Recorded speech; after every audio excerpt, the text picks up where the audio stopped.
மற்றும் ஒரு அண்மைச் செய்தி வெளியாக இருக்கிறது. திமுக கவுன்சிலர் பவுல்ராஜுக்கும் திமுக கவுன்சிலர் மாரியப்பனுக்கும் இடையே வாக்குவாதம் ஏற்பட்டதால் கூட்டத்தில் பரபரப்பு ஏற்பட்டிருக்கிறது. பணம் படைத்தவர்களுக்கு மட்டும் அதிக மதிப்புடைய தெருவிளக்குகள் அமைக்கப்பட்டு வருவதாக திமுக மாமன்ற உறுப்பினர் குற்றம் சாட்டியிருக்கிறார். இது தொடர்பான கூடுதல் விவரங்களை தெரிவிக்கிறார் நமது செய்தியாளர் செல்வராஜ். செல்வராஜ், திமுக மாமன்ற உறுப்பினருடைய அடுக்கடுக்கான குற்றச்சாட்டுகள் குறித்த கூடுதல் விவரங்களை பதிவிடுங்க. நிச்சயமாக தந்தூரில் திருநெல்வேலி மாநகராட்சியில் சாதாரண மற்றும் அவசர கூட்டம் இன்று காலை முதல் தற்போது வரை நடைபெற்றுக் கொண்டு வருகிறது. இந்த கூட்டத்திற்கு மாநகராட்சி மேயர் ராமகிருஷ்ணன் என்ற பெற்று தலைமை தங்கினார்.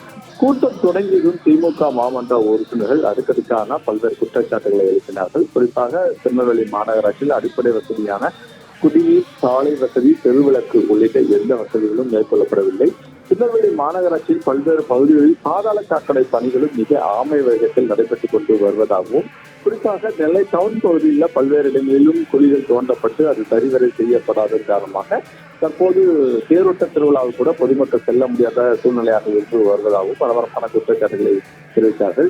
இந்த நிலையில் திமுக மாமன்ற உறுப்பினர் பவுல்ராஜ் பேசும்போது திருநெல்வேலி மாநகராட்சியில் குறிப்பாக சாமிநகர் பகுதியில் குடிநீர் தேவைகளை பூர்த்தி செய்ய முடியாமல் நாம் இருந்து வருகிறோம். கிட்டத்தட்ட 4 ஆண்டுகளை எட்டக்கூடிய இந்த சூழ்நிலையிலும் கூட நமது மாநகராட்சியிலிருந்து குடிநீர் தேவைகளை பூர்த்தி செய்ய முடியவில்லை.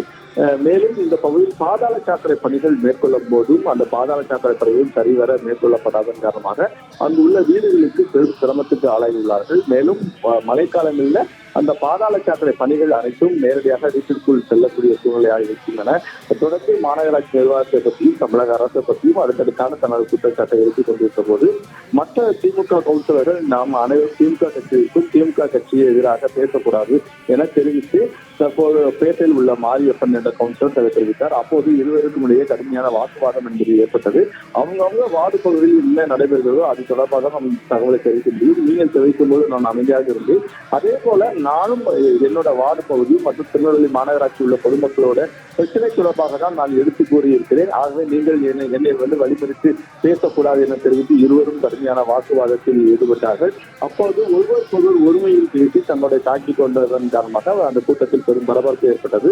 இதைத் தொடர்ந்து மற்ற கவுன்சிலர் அனைவரும் 2 பேரும் சமாதானப்படுத்த செய்ய முயன்ற போது இருவருக்கும் இடையே மிக கடுமையான வாக்குவாதம் என்பது ஏற்பட்டது. குறிப்பாக திமுக கட்சியில் உள்ள ஒவ்வொரு பகுதியிலும் குறிப்பாக திருநெல்வேலி மாநகராட்சி அடிப்படை வசதிகள் கூட இன்னும் மேற்கொள்ளப்படவில்லை என திமுக மாமன்ற உறுப்பினரை மேயரை பார்த்தும் ஆணையாளரை பார்த்தும் தெரிவித்த சம்பவம் திருநெல்வேலி மாநகராட்சியில் பெரும் பரபரப்பை ஏற்படுத்திய சம்பவம். கூடுதல் விவரங்களுக்கு நன்றி செல்வராஜ்.